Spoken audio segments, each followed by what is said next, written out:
Venga, pues ya estamos casi todos. El resto, que los que vayáis bajando, por favor, y tomando asiento y así podemos continuar. Seguimos con Barcelona Fashion Summit después de la pausa del café. El mito, paradigma que vamos a intentar desmontar ahora es que la moda es global. Y obviamente vamos a hablar de cadena de suministro, que seguramente es uno de los puntos débiles, accidentes, no sé cómo llamarle, ahora lo veremos, del sector en los últimos años con invitados sorpresa como los hutíes yemeníes, ¿no? Que nadie sabía quiénes eran hasta hace unos poquitos meses, los estibadores estadounidenses o, por supuesto, Donald Trump. Para hablar sobre si la moda es realmente global, si hay marcha atrás o qué va a pasar, tenemos con nosotros a Carlos Sánchez Altable. Muchísimas gracias, Carlos. Ahora bromeábamos que los de la mesa anterior han venido con zapatos y el que tenía que venir con zapatos viene con zapatillas. Entonces, bueno. Mimetizarse. Con el sector, claro que sí. Oye, mira, Carlos Sánchez Altable es partner en McKinsey, con foco en la intersección de consumo, moda y lujo con digital, tecnología y e-commerce desde enero del 22. Antes ya había pasado por la empresa, estando en Ciudad de México, si no me equivoco. He estado por el Incluso habías estado en el MIT, basado en Cambridge. Sí, aunque antes hemos hablado de MBAs, así que tampoco querré. Bueno, pues vamos a intentar hablar con él sobre si la moda es realmente un sector global, que sí que lo es, y sobre qué va a pasar a partir de ahora. Carlos, hace días Trump tomó posesión en la Casa Blanca. ¿Podríamos decir que se ha acabado la fiesta o no?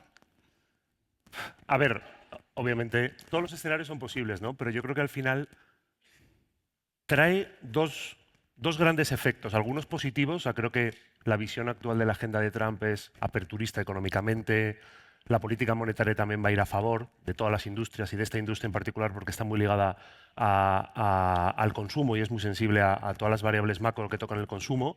Y eso creo que parece, porque de nuevo, de momento la administración Trump ha dado muchos titulares y tampoco, digo, ha hecho muchas medidas también porque firmó, no sé, 500, 600 decretos el primer día, pero tampoco de los grandes titulares que podrían afectar fuertemente a la industria, tanto positiva o negativamente, creo que hay pocas cosas claras, ¿no?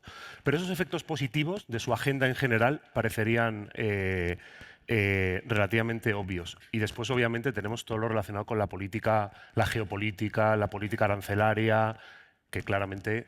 A ver, me cuesta siempre ver escenarios catastrofistas porque creo que la gente que rodea a Trump es ortodoxa económicamente y financieramente y veo difíciles escenarios catastrofistas. Pero que vamos a un mundo en el que al menos Estados Unidos marca un comercio diferente, creo que sí está claro, ¿no?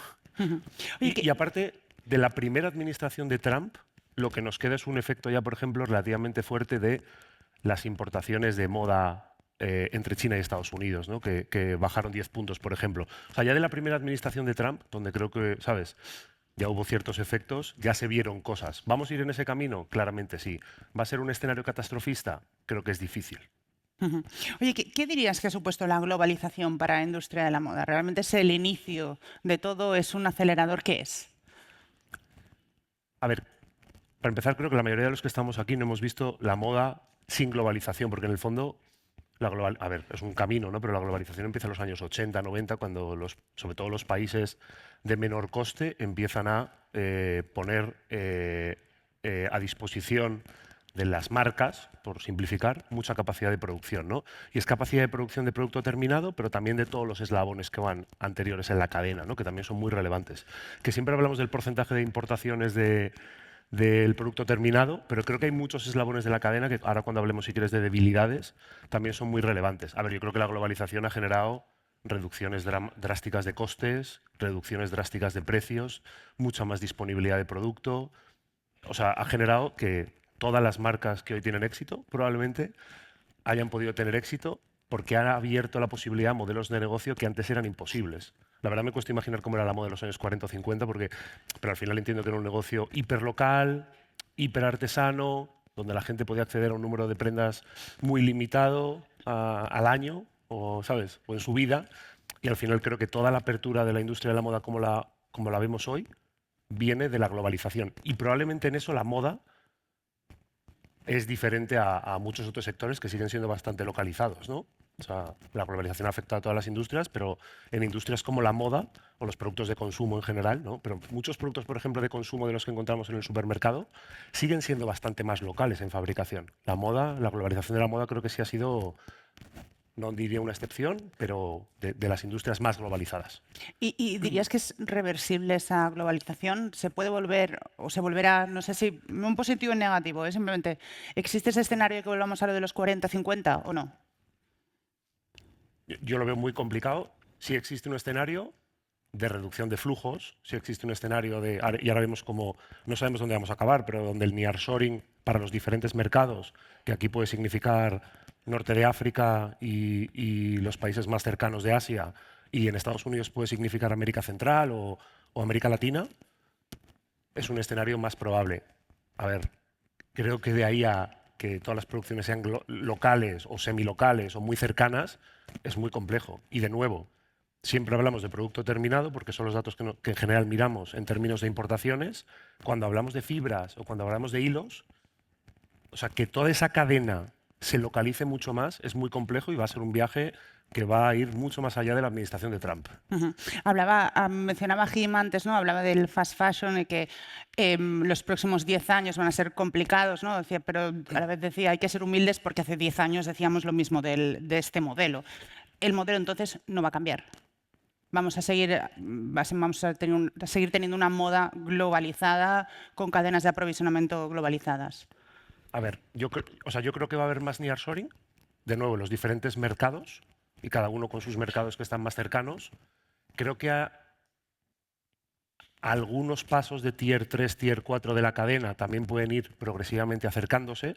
O sea, sí puede haber un efecto acercamiento, pero un efecto, ¿sabes?, de ruptura o, ¿sabes?, total o parcial de la globalización lo veo muy complicado. Creo que las cadenas de suministro dentro de 30, 40 años van a seguir siendo probablemente algo más locales, pero creo que los grandes países que siguen siendo productores van a seguir estando en la lista. No sé, no quiero hacer una predicción, pero me cuesta difícil, ¿sabes? Me cuesta mucho ver que en el año 2050 los principales fabricantes de moda van a ser Alemania, incluso Polonia, Rumanía, en el caso de Europa, ¿sabes? Y los países de Latinoamérica en Estados Unidos. Creo que muchos de los países van a seguir y probablemente se van a ir sustituyendo. Por ejemplo, en Estados Unidos que te comentaba antes, oye, yo no sé si en el año 2019 el 30% de las importaciones eran americanas, ahora es en torno a un 15-20%. ¿Quién lo ha sustituido? El resto de los gigantes asiáticos, ¿no? Vietnam, Bangladesh, todos esos que han ido sustituyendo parte de esas importaciones chinas. O sea, ese tipo de reconfiguraciones pueden ir pasando, porque al final toda esa política arancelaria y de comercio va a afectar a eso. De ahí a que se rompa la globalización creo que es ¿sabes? Está muy lejos. O sea, pero que realmente si no, este mundo al que parece que nos dirigimos con más barreras sí que va a acabar impactando en el sector. Sí, o sea, creo que sí. Creo que sí, creo que ya lo hemos visto y se mezcla también un poco con la sostenibilidad. O sea, no sabemos dónde va a acabar ciertos temas de sostenibilidad, qué efecto, ¿sabes? O sea, las transformaciones sostenibles que hagan los proveedores en muchos de esos países fabricantes tenga en las regulaciones, ¿sabes? Que también se comentaba antes. O sea, al final, las regulaciones, los cambios de consumidor, que al final también lo podemos comentar, llegarán en algún punto, probablemente, no lo sé, pero yo quiero creer que ese tipo de transformaciones siempre somos muy cortoplacistas y tenemos ganas de que lleguen ya y tenemos la expectativa de que lleguen ya, y nos pasa también con la inteligencia artificial y otras grandes tendencias, no llegan y esperamos que en 24 meses todo se transforme. Y después las cosas son mucho más complejas y tardan más años, ¿no? Y nos lo demuestran muchas otras transformaciones del consumo. Pero creo que al final todo eso va a reconfigurar una industria diferente, ¿no? Oye, han pasado 5 años del COVID, parece que hace más, pero en realidad son 5, y si algo demostró el COVID es que la dependencia no es buena. ¿Tú crees que hemos aprendido algo o estamos igual? A ver, creo que la mayoría de empresas de moda son mucho más conscientes de los riesgos de su cadena de suministro. Y creo que es el COVID, pero los hutíes, Bangladesh, Sri Lanka, creo que el aprendizaje, ahora con China obviamente todo el mundo está mucho más pendiente y ya en la anterior administración de Trump hubo efectos. Creo que en los últimos 10 años, no pondría tanto el COVID como milestone, aunque es uno más en la lista, las compañías de moda, tanto pequeñas como grandes, se han dado cuenta de las debilidades de su cadena de suministro. La sostenibilidad, de nuevo, también entra, porque al final, o sea, esa cadena de suministro tan lejana, vamos a decir, que en general tiene la industria, genera problemas de trazabilidad y después muchas debilidades en el camino. Y creo que todo el mundo se ha dado cuenta, ¿no? O sea, y creo que la gente ha empezado a montar, ¿sabes? Equipos de compra con capacidades diferentes, incluso equipos de riesgos, equipos de compliance, que también se comentaba antes, ¿sabes? De, oye, los propios consejos se han empezado a sensibilizar de esto, han empezado a pedir políticas, han empezado a pedir assessments, evaluaciones de riesgo, y creo que al final ha habido claramente una concienciación. Creo que sí han cambiado cosas. El problema es que de nuevo son transformaciones pequeñas, que en el tiempo se van acumulando. Pero sí, o sea, si tú miras los flujos de la industria de la moda, están cambiando. Y hay nuevos fabricantes, hay países que entiendo que los compradores de las diferentes compañías consideran más estables y por eso, o más baratos, nunca ¿sabes? Pero entiendo que se pone todo en la balanza, ¿no? Y creo que esos cambios se van acumulando. Pero al final, si miramos la producción mundial de moda, por más que haya orígenes que van creciendo, van ganando, arrancando décimas de cuota, China sigue siendo el gran productor. ¿Hay una alternativa real o realista a China hoy en día o no? Cuando hablamos de producción, hablamos siempre, en general, de las últimas fases del proceso. Sí, yo te hablo de apparel al final. Claro, pero de las últimas fases del proceso que no son las fibras y tal. De hecho, la dependencia de China a mí me preocupa mucho más en las fibras o en los hilos, donde en algunas materias primas tiene, no voy a decir un monopolio, pero tiene cuotas mucho más significativas de las que tiene de la fabricación en los últimos procesos. O sea, al final, China, a ver, igual representa, los números siempre aquí, ¿sabes? Son muy difíciles de conseguir, pero igual representa el 30, sigue siendo de lejos el primer país, pero si pones, por ejemplo, después en conjunto las siguientes 4 o 5 geografías de Asia, Bangladesh, Sri Lanka, Vietnam, Camboya, Indonesia, empiezas a ver cosas diferentes, porque en total deben de estar muy cerca de China ya. Y eso ya creo que cambia las cosas y diversifica los orígenes algo. De nuevo, del producto terminado. Pero la dependencia de China sigue siendo muy relevante. Y ya digo, sobre todo en los tier 3 y 4 de la cadena. Oye, ¿nos podemos creer lo de la reindustrialización de Europa? ¿O es un mito? Justo es un tema que entiendo, no tanto por la moda, pero por la inteligencia artificial, ¿no? Está en la agenda ahora de todo el mundo. A ver, yo creo que tenemos que tener esperanza, porque si no, entiendo que aquí hay muchos europeos, ¿sabes? Tenemos que intentar creer que es posible. O sea, yo veo muchas oportunidades en la industria de la moda, que de nuevo no va a ser probablemente hacer producto terminado de moda, porque sigue siendo altamente manual. Y creo que es difícil que Europa pueda competir en procesos manuales, pero que Europa pueda competir en, ¿sabes? Ahora hablamos mucho de fibras recicladas. Podría ser el líder global de maquinaria de fibras recicladas, igual que sigue siendo, ¿sabes? O podría todo este tema de que se automaticen muchos procesos de la cadena de fabricación de la moda y suministro de la moda, podría ser el líder global de maquinaria. O sea, hay muchas oportunidades para Europa. Yo creo que solo tenemos que mirar qué transformaciones están pasando en la industria e intentar capturar aquellas que son donde tenemos ventajas competitivas claras. Pero la sostenibilidad podría ser un acelerador de esta reindustrialización. Sin duda, y sin entrar a discutir si la sostenibilidad va a llegar en 3, 5, 10, 20, aunque solo sea por motivos puramente regulatorios, creo que acabará llegando, pero creo que al final va a ser la suma de varias cosas y sin duda puede ser una gran oportunidad para Europa. Oye, en un mundo en que hay que buscar, ¿no?, socios cada vez más fiables, estables, que den seguridad, ¿no?, de suministro, Marruecos y Turquía son dos socios del sector, al menos desde el punto de vista de un europeo o de la industria española. ¿Tú dirías que realmente son socios fiables y estables? ¿Apostarías por ellos? ¿No? Pues a ver, creo que están claramente sometidos a menos vaivenes geopolíticos que otros de los que hemos mencionado ahora. Aunque solo sea por el hecho de que están mucho más en la esfera geopolítica de Europa. Es decir, vamos a decir, ¿sabes? Son países que están mucho más cerca de Europa en relaciones políticas, comerciales, económicas, sociales, con lo cual al final que te estalle un Bangladesh o un Sri Lanka es más fácil que ¿sabes? Que tengas un problema en Marruecos o en Turquía de ese tipo, ¿no? Que se te bloquee el suministro. Al final creo que son países que naturalmente por la cercanía van a ser más estables. Has mencionado Bangladesh ya en varias ocasiones. ¿Qué lecciones se puede sacar de lo que sucedió en Bangladesh el pasado verano? Esta revuelta social que ha terminado necesariamente impactando en el aprovisionamiento del sector. Bueno, que es un riesgo más a tener en cuenta. Vemos riesgos geopolíticos de relaciones entre naciones, riesgos comerciales, pero muchos de estos países pues, tienen cierta inestabilidad política y es una variable más de riesgo que hay que tener en cuenta. En términos de, o sea, al final, si yo fuera un director de una empresa de moda o un comprador, pues no puedo tener todos mis huevos en un país, a pesar de que crea que mis proveedores son grandes, estables, bien posicionados y probablemente tengo que hacer mis alianzas estratégicas con proveedores, que es otro tema que creo que se está volviendo más relevante en varios países. Creo que es al final lo que tienes que aprender. Parece obvio, pero creo que es bastante, ¿sabes? Creo que al final los compradores de moda, ¿sabes? Tienen cierta visión transaccional, estratégica, pero al mismo tiempo transaccional de que tienen que llegar al margen, tienen que llegar a la temporada, tienen que conseguir el producto y todas esas variables cada vez juegan un peso mayor en cómo tienen que tomar las decisiones. Si fueras un director de compras o me da igual, un director de sourcing de una empresa de moda, ¿te llevarías el aprovisionamiento de Bangladesh? No, yo creo que digo, o sea, creo que de nuevo tienes que tener un portafolio, ¿sabes? Igual tienes que tener en 10 países el 10%, no sé cuál es la ecuación perfecta, y creo que al final Bangladesh ya está de vuelta. Más allá, porque después está en cómo afecta la política a todos estos planos más económicos o comerciales. Bangladesh ya está de vuelta, ha podido tener efecto durante un tiempo, porque al final ese tipo de cambios políticos afectan muy rápidamente a los puertos, afectan muy rápidamente a ciertos propietarios de empresas que, ¿sabes?, suelen tener cierto poder, pero muy rápidamente se suelen solucionar muchas de esas situaciones, igual que ha ocurrido en Bangladesh, pero también en Sri Lanka, ¿sabes? Todos los temas que ha habido recientemente. Yo no me lo llevaría, creo que sigue habiendo proveedores fiables, cada vez los proveedores en muchos de esos países son más grandes, son más institucionales y eso les da también más estabilidad. Oye, antes del COVID se hablaba de África como ¿no? No sé cómo lo ha dicho Ajim antes, creo que era la locomotora del progreso, no usaba la expresión locomotora, no me acuerdo. Se habla como la nueva, ¿no? El nuevo paso para la producción de moda. ¿Qué ha pasado?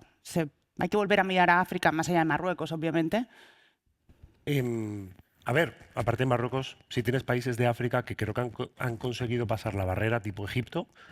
No digo que sea un gran fabricante, pero, ¿sabes? Creo que es un país donde alguna gente está empezando a poner apuestas. Más allá de eso, el problema de África, de nuevo, es la estabilidad política económica, las cadenas de suministro, no en sentido de fabricación que se podrían montar, sino el transporte, la logística es muy compleja todavía, y sobre todo yo creo que es un tema de estabilidad política.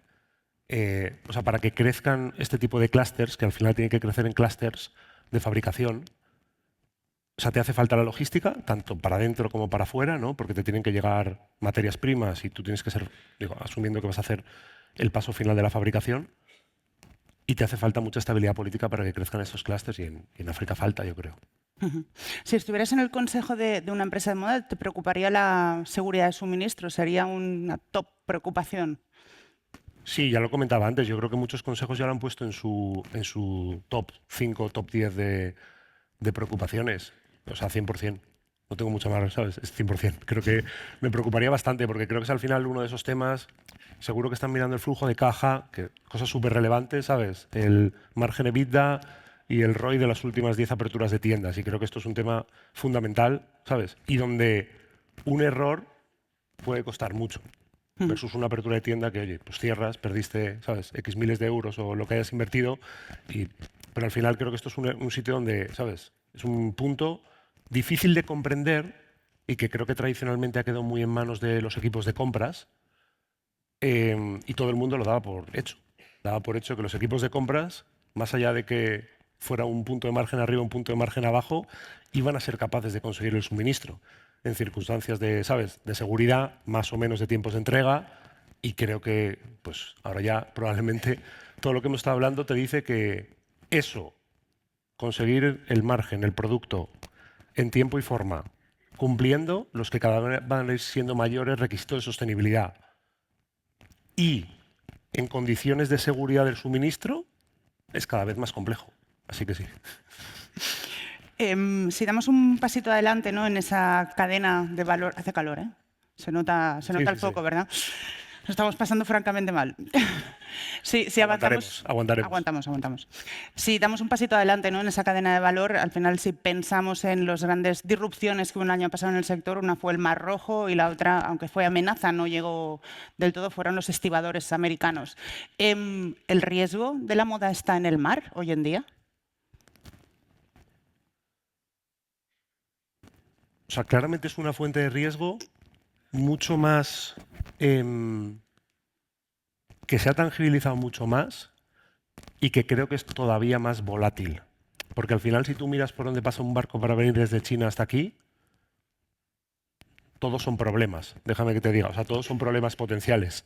Y son muchos problemas potenciales con muy baja probabilidad de estallar, pero te acaban estallando y al final creo que la concatenación de todas esas probabilidades es mayor que muchas de las cosas que discutimos que estamos discutiendo, ¿sabes? Con lo cual creo que sí. Creo que sí. Y es verdad que el flujo marítimo y el transporte marítimo es fundamental para la industria. ¿Y las navieras? ¿Cómo de relevantes son para el sector? ¿Son actor? ¿No son actor? O sea, el sector de las navieras es un sector que al final o sea, hay 6, 7 navieras que tienen, no sé, 50-60% de la cuota de mercado. Creo que es un sector bastante competitivo. O sea, tampoco lo veo una gran debilidad, la verdad. De todos los temas que hemos hablado, digo, espero que no pase nada con las navieras este año, ¿sabes? Pero de todos los temas que hemos hablado, creo que es de los que menos me preocuparía si fuera un director de compras o un director de transporte. Oye, para evitar De la... hecho, me preocupa más la capacidad aérea, que siempre ha sido un tema. De nuevo, ¿sabes? Creo que el tráfico aéreo está yendo, el de pasajeros, y poniendo potencialmente en constraints, ¿sabes? En problema la carga, que al final es en general menos rentable. Y creo que por ahí puede venir una debilidad más fuerte que por la parte, de las navieras, no la parte marítima de, ¿sabes? O sea, de hecho, te iba a preguntar por eso, ¿no? Porque al final, para evitar el mar, la moda está recurriendo al avión. No sé si es sostenible en todos los sentidos. Creo que genera problemas de sostenibilidad claramente. No te sabría decir el ratio, pero seguro que son 7-8 veces más, ¿sabes? Las emisiones por kilo o por prenda. Y eso es mucha diferencia en cuando se pongan las cosas estrictas en términos de sostenibilidad. Creo que es por ahí más y por la potencial, ¿sabes?, volatilidad en los precios, por donde pueden venir los problemas para el transporte aéreo. Pero creo que el transporte aéreo, bueno, a ver, o sea, el transporte aéreo en general se usa, tampoco tiene un uso brutal en la industria, en general. Se usa mucho más por los jugadores de moda rápida. Estoy quitando de aquí los Shein, Temu ultra rápidos, que en el fondo mandan paquetes directamente, o sea, gente que transporta cajas, ¿sabes? Que transportan carga. Tampoco yo veo que vaya a tener una evolución, un crecimiento muy fuerte, porque creo que al final, con los episodios de inflación que hemos visto, una de las cosas más sencillas para recortar es el transporte aéreo. Oye, ¿qué parte del problema que está teniendo, todos los problemas de la cadena de suministro, está en la tienda? Quiero decir, ¿la moda compra bien o genera demasiado stock y al final esto termina repercutiendo en la cadena? A ver, la moda compra regular. Y lo podemos ver, o sea, quiero decir. O sea, y al final creo que las ventajas competitivas de muchos jugadores están apoyadas sobre el diseño. Y al final, oye, mira, vamos a comprar más o menos las cantidades que creamos, según algunos productos del pasado o nuestro mejor entendimiento. Y en el fondo, con los márgenes que trabajamos, sin entrar en el, ¿sabes? Vamos a poder pagar nuestros errores. Creo que eso ha sido la ecuación tradicional. Lo comentaba antes Ágil, ¿no? Creo que la industria se ha transformado poco en esos procesos de back office. Porque en el fondo, ¿sabes? Back o middle office, ¿no? De mejorar la cadena de suministro desde el punto de vista cantidades de compra o previsión de la demanda. O sea, creo que en general, a nivel cantidades, y no hay más que ver, quiero decir, es verdad que las rebajas ya son parte del calendario comercial, con lo cual tampoco se puede considerar que todo lo que está ahí, o sea, lo que está ahí está planificado, como todos sabrán aquí en esta sala, pero creo que sigue quedando mucho, incluso pasado las rebajas, en finales de campaña. Nosotros hemos intentado hacer estimaciones porque es obviamente parte de una de las grandes oportunidades de sostenibilidad y siguen quedando miles de millones de prendas, ¿sabes? Al final hay muchas estimaciones que si valen X miles de millones de euros, pero sigue quedando mucho producto al final de la campaña. ¿Y hay solución? Bueno, hay solución. O sea, yo creo que se puede mejorar la previsión de la demanda, aunque mejorar la previsión de la demanda de compra es muy complicado, porque al final estás intentando predecir una demanda que imaginemos que tiene que ver con el tráfico a tus tiendas, el tiempo atmosférico, X meses o incluso X semanas, si eres muy rápido en tu aprovisionamiento, antes del momento de compra o del periodo de compra, porque nunca intentas predecir un día, ¿no? O sea, creo que y soy consultor, no debería decir esto, que nosotros intentamos hacer muchos proyectos de previsión de la demanda, pero la previsión de la demanda de compra es muy complicada. Es más fácil mejorar tu previsión de la demanda de cómo distribuyes el producto o cómo haces el reaprovisionamiento una vez que tienes ya datos de demanda real, que predecir la demanda de producto nuevo que va a entrar en tienda, ¿sabes? X meses antes. O sea, es muy complejo. Pero bueno, creo que al final hay una oportunidad de ir mejorando todos esos procesos. Tener algo de previsión de la demanda, incluso de compra, es mejor que nada. Y creo que hay cosas que relativamente funcionan por momentos de la temporada, por tiempo del año anterior, ¿sabes? Versus hacerlo con puro feeling del comprador. Hay muchas cosas que se pueden hacer y después hay muchos errores que se pueden corregir en la cadena de suministro, en la distribución, para al menos reducir tus errores y que te quede menos al final de la campaña, ¿no? Has hablado al principio de la inteligencia artificial, ¿no? Y de cómo va a impactar en todo esto. La ponencia a continuación hablará muchísimo de inteligencia artificial, pero en este ámbito en concreto, en los inicios de la cadena de valor, ¿cómo va a ayudar, a impulsar, a cambiar la IA en los procesos? O sea, el punto de antes, muchas de esas cosas, previsión de la demanda para la distribución, previsión de la demanda, o sea, son todo procesos a los que se puede aplicar inteligencia artificial. También te digo que la industria en 2019, con mejor o peor tino, ya hacía cosas de esto. No lo llamamos inteligencia artificial, lo llamamos analítica, o lo llamamos, ¿sabes? Operations Research, ¿sabes? O sea, lo que te da los nuevos modelos que están surgiendo de inteligencia artificial es capacidad de hacer mejores predicciones, de predecir cosas más granulares, de predecir a niveles más granulares también, ¿sabes? O sea, predecir hechos más granulares a niveles más granulares, a nivel producto, y, ¿sabes? Y creo que te da la oportunidad de hacer muchas más cosas. Creo que en los próximos años, este año estamos yo creo que todos un poco frustrados por la sostenibilidad, creo que, ojalá no pase, pero creo que igual el siguiente Barcelona Fashion Summit o el siguiente estamos frustrados con la inteligencia artificial. Porque estas cosas tardan más de lo que parece. Y son y yo no sé si es la generación de los móviles, ¿sabes? Que lo quiere, es como ansiedad corporativa, ¿no? Y todos tenemos ansiedad de, en 24 meses, en 18 meses, tenemos que tener, ¿sabes? 100 modelos de inteligencia artificial funcionando y todo, ¿sabes? Y todo es como mucha ansiedad por conseguir resultados ahí. Y creo que al final, el próximo año o el siguiente, vamos a estar como en la parte más frustrante de todo este tema de la inteligencia artificial. Pero creo que es claramente algo que puede añadir muchísimo valor.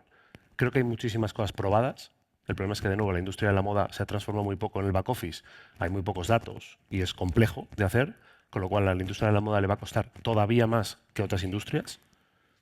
Pero creo que hay una gran oportunidad en todo el back office, en la logística, en el transporte, por supuesto, en todo lo relacionado con la relación con el cliente, ¿sabes? El año pasado teníamos a José Antonio de Asos, ¿no? Y nos contaba, oye, todo lo que... Joder, lo difícil que es, cada vez es más difícil comprar una página de moda, ¿no? Y esto ya no es de cadena de suministro, pero creo, oye, hay muchísimas cosas y eso también puede tocar al waste, ¿sabes?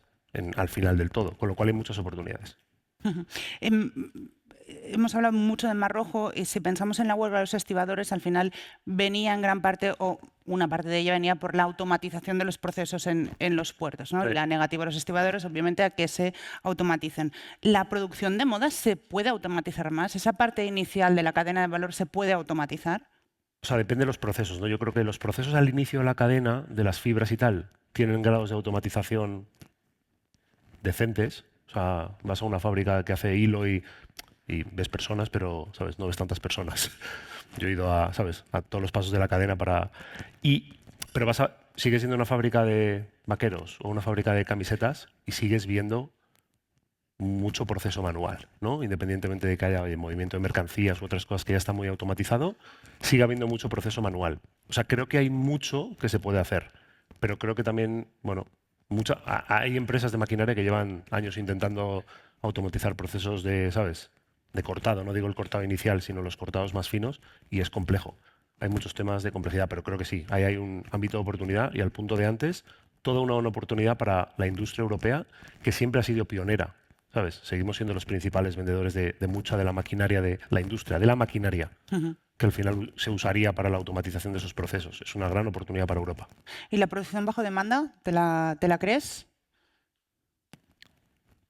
Depende de cómo la definamos. Es que, o sea, la producción de que un cliente le da un clic y sobre ese clic se fabrica un producto, se detona el proceso, lo veo muy complicado. Igual es que no soy, ¿sabes?, un excesivo visionario. Los modelos intermedios, ¿sabes?, que en el fondo se basan en predecir mejor la demanda del cliente, hacer órdenes más pequeñas, me los creo un poco más. Tampoco del todo. Los modelos de reducir los lead times para intentar, ¿sabes?, reaccionar más rápido al cliente, pero eso ya no es bajo demanda. Sigue siendo, bueno, creo que también lo mencionaba antes Ágil, ¿no?, el equilibrio de push y pull. Modelos que sean, ¿sabes?, mayor equilibrio de push y pull, sí me los creo. Oye, y una última, Carlos. ¿Cómo te imaginas la cadena de suministro en 10 años? Y si no quieres ir en 10 años, haznos una predicción para 2025, que no sé qué es más difícil de las dos. La de 2025 seguro, porque al final no sabemos cuál va a ser como el Black Swan de este año. Y llevamos ya unos cuantos años de disrupciones raras, ¿no? Creo que es más fácil a 2030. A ver, yo a 2030 me imagino que va a haber compra más local, o sea, va a haber más nearshoring, usando, ¿sabes? Creo que va a haber más nearshoring, pero no va a ser un nearshoring absoluto. Creo que va a haber proveedores más grandes en la mayoría de países, lo cual va a generar alianzas más estratégicas entre las marcas y los proveedores. Y aparte, proveedores más grandes en los países de origen van a ser, sean cuales sean, cercanos o lejanos, van a ser más capaces de implementar los principales unlocks, desbloqueadores de la sostenibilidad. Y creo que eso también, ¿sabes?, unido a la regulación, probablemente, no sé si en 2032, vamos a estar algo más reconciliados con la sostenibilidad. Por motivos regulatorios, probablemente los clientes poco a poco se van a ir concienciando y después los proveedores y las marcas van a ser capaces de responder a esa demanda de los reguladores y de los clientes, porque la cadena se va a transformar, ¿no? Al final, joder, vas a una fábrica, ¿sabes?, incluso de grandes grupos en Sri Lanka o Bangladesh, y te das cuenta de que al final pues, va de cambiar los procesos clave, de cambiar las fuentes de energía, pero claro, eso es muy difícil, cambiar las fuentes de energía que usa una fábrica en esos países. Hace falta un cambio estructural de otra industria, que es la energía, ¿sabes? Pero creo que al final proveedores más grandes van a ser capaces y creo que vamos a estar en una mejor posición. Probablemente todavía frustrados, si nos empiezan a decir todo lo que contamina esta industria, ¿sabes? Pero creo que vamos a estar en una mejor posición. Creo que, bueno, ligado al primer punto, va a ser más local y sí la situación geopolítica va a ser todavía probablemente movida y va a afectar a esta industria por su nivel de globalización. Y con suerte hemos mejorado en todo lo que hemos hablado de previsión de la demanda, etcétera. Tengo fe de que al final la industria sea más capaz de predecir lo que tiene que comprar y de generar menos, de generar menos, sí. Muy bien. Oye, Carlos, pues lo dejamos aquí. Muchísimas gracias. Muchas gracias a ti.